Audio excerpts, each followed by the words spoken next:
Hey everybody, I'm bringing you another spooky video today with this adorable little scarecrow that I'm making a little bit scary by putting him in a nighttime feeling scene. Now, you will see me use white pencils a lot, and so they get short really fast. So I wanted to show you my favorite pencil extender. You just put the pencil in and then you slide this little ring down, and then you have a normal length pencil to work with. When they get too short, I find myself kind of gripping them, and that's not good for my hands, and it's not really good for my coloring. But since I use so much white, I thought I would show you that. Now I'm using this super velvety black paper. It almost feels like suede. And so you'll notice that there's quite a bit of pencil going down onto my paper, even when I'm just very lightly coloring it. So I love the surface of this paper. It's very luxurious. It's easy to get some colored pencil down. But like with every different substrate that you use, with every different medium, it's going to act differently. And this acts differently from the pastel paper that you see me use a lot. And the notable difference is that since it is a little bit smoother, the layers build up faster. So you will actually get your wax bloom sooner on this paper. And so for that reason, I would do coloring that doesn't have just a ton of nuance, where you're going back. Like, you can look at any of my colored pencil videos and see what I'm talking about, where I can still go back after I have 4 or 5 layers and I can add shading and a little bit of depth and dimension. You really can't do that on this paper, but I do love how fast it makes coloring with colored pencil. And I also feel like it gives me texture. And on this particular image, I wanted the denim, because the denim is really the prominent thing in this image. I wanted that to look like denim texture. So this paper does that work for me, and that's why I chose it for this project.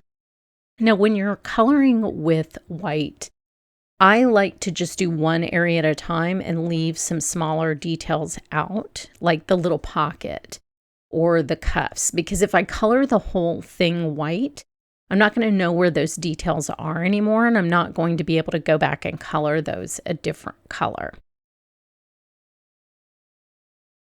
So I am grabbing a darker color and going in at the edges, but I'm just not going to get a ton of movement there, because this paper has such a unique texture. But you're going to see in the finished image how much it really looks like denim. So I like to go back. My last layer is always kind of a highlight layer. So I'm kind of trying to highlight the center of his legs, because that makes them look round. So even if you haven't done a ton of dark shading at the edges, adding a light highlight in the middle really makes a big difference. So I'll do that in a couple of different places, and that's also going to add a little bit of light to the image, and you can see how it kind of glows. Really pretty. You can also see the shine I'm getting, because I am getting to the wax bloom layer, and it's really looking like some little overalls, which I think is super cute. So I will go back in and touch this up. On the cuffs, I am just going to color the cuffs without doing the white first. I want these to be a little bit lighter, obviously, like they would be if you just rolled up your pants. So I'm starting with the light blue pencil instead of starting with the white pencil. And then they will just look a little bit more natural. These are pretty simple to color. Now make sure that you keep your pencils sharp. When I used to do those coloring classes with Kathy Rakusin, people would ask her, what is your favorite colored pencil? And she would say, a sharp one. And it's true. That makes the biggest difference. Now, I was going to add some of the stitching back with the white pencil, and I started to do that, but it's actually easier with a white gel pen once you've built up your layers. So I'm going to come back and do that. So now I'm going to do the little pocket. I'm going to try to kind of define the edges with a little bit darker color, just so that I don't lose it in the rest of the blue colors that's already on the paper.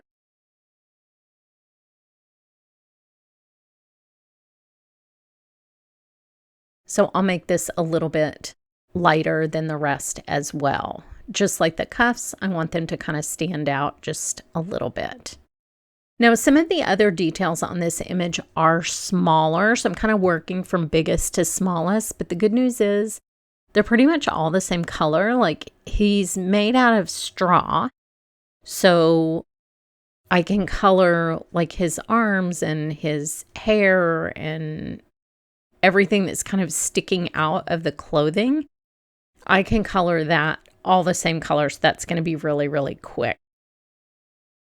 Then I'm going to finally use the tree background that I've been showing you for like 3 videos that I did, I don't know how many videos ago. And it just wasn't right for like my crow. And I ended up doing something different with the bats. So this time I'm actually going to use that tree background because what I wanted, a scarecrow is supposed to scare you, right? So I wanted to make him a little bit creepy and Halloween-y and less fall. So imagine you're walking in a dark field at night because you've made some really poor life choices just to scare yourself half to death. And you're walking through this dark forest and you can see like the light on the trees, and all of a sudden there's a little clearing, and in that clearing is this scary, scary scarecrow. And you scream and you try to run out of this forest of fear that you've wandered into, but of course you're lost now because you're terrified and the trees just go on and on and on. So there's your little scary story for this card. That is the amount of spookiness that I wanted to put into this image. And I will say we had relatives in North Dakota and they grew sunflowers. They had this big farm and there were scarecrows out there because the crows will come eat all of your sunflowers, all of your sunflower seeds, and then you won't make any money. So there were scarecrows out there, and I have to say, I found them creepy. I still find scarecrows creepy. I don't like the whole effigy thing. So even though this one was cute and not scary, I will still manage to make him scary. And the lighting effect, so you can see that I put white on top of his arms, like if you can imagine the moon is shining down on my scary little terror forest scene. So the light would be coming from the top, and that makes sense. And since I'm going to die cut him and he's going to have black edges, the glowy look of the pencils will stand out even more. So like I said, you really just need one color for that straw. And if your pencil is sharp, those are super, super, super easy to color. So now I'm going to give him little pink cheeks just with the same red pencil. I didn't even go get a pink one because I knew I could just go on top of it with white and it would turn sort of pink. So I'm just coloring his hair the same color as the straw for his arms. And then his face, usually a scarecrow is made out of, like their face is made out of a sack, like a burlap sack stuffed with hay. And so it's basically all just the same color. So that's why I was saying this, the image looks very detailed, but it's actually really easy to color. There are just a couple little, really just a few little elements to color. So I'm going to sort of highlight the center of his face with white as well. That's going to help it look round and 3-dimensional. And then kind of push back the edges just a little bit with a dark brown pencil, again, to give it that roundness.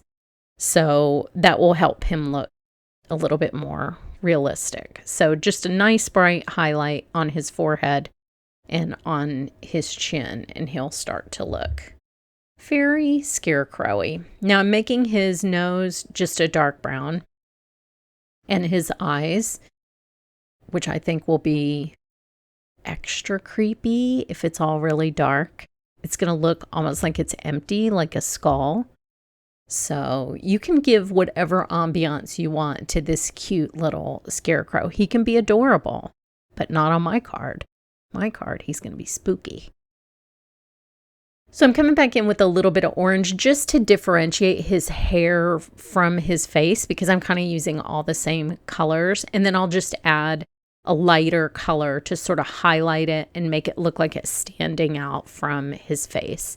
And then the last thing to do is just the little post that he is hanging around being spooky on, and his hat, which I would assume is a straw hat. So again, it's going to be in the same color family. I'll put a little dark band on the, what do you call that? What do you call the top part of the hat that isn't the brim? Does anybody know? I don't know what that word is. But that part, I just want to separate it with a dark line so it really does look like the front of his hat is in front. Again, similar colors, not going to stand out just a ton, but I can highlight it to make it look different from his hair. Really, the white pencil is all you need to separate similarly colored areas from each other, because it's totally going to change the tone of the color that you're working on. So I'm going back and just adding some white highlights here and there. Then I just brush it off. I always have this little soft brush. I don't even know what it's originally for, but I always have this hanging around when I'm doing colored pencils. And then I'm going to take a white gel pen and add the little stitches, a couple of the little stitch details. I didn't go over everything that the stamp had in the way of stitch details, but it really makes the kind of smooth look of colored pencils really pop if you add just a white paint pen or a white gel pen on top of your image. It really makes a big difference. So you can see how cute that is and how crisp it is. And then I'm going to add some white gel pen to his face as well. This will make him look like his little cheeks are sewn on, because that's how they look in the image itself, the way it was illustrated. And I realized I completely forgot to color the straps. I don't know if this happens to you. I forgot to color the straps and I forgot to color his neck. When I'm coloring an image like this, never fails. I always forget a section. I don't know why that is. It's just because I've been looking at it for so long. This probably took me in real time, I don't know, 45 minutes-ish to color. So I didn't make you suffer through that. I did speed it all up, as I like to do. And when you're putting your gel pen on top of wax, you see me going over to that other piece of paper and scribbling. That's because the wax is actually being picked up on the gel pen, and then it will stop. It'll get wax all over the little roller ball, and it'll stop transferring gel ink to the paper. So then I just scribble over on the back of that embossed tree panel until it starts going again, and then I can go for a little while longer, and then you scribble, and then you can go for a little while longer. So it's not bad for your pen. You just need to get that wax off of there when you're coloring. So now I'm going to add a little bit of green grass down at the bottom, and I will show his creepy little self to you up close. And look how he just glows, and how that softer paper really gave the texture of denim to those overalls. I think that it looks really realistic. And then here is the finished card and what that looks like. I hope you've enjoyed this, part of my spooky series for this year. Head over to my blog for more information, and thanks so much for watching.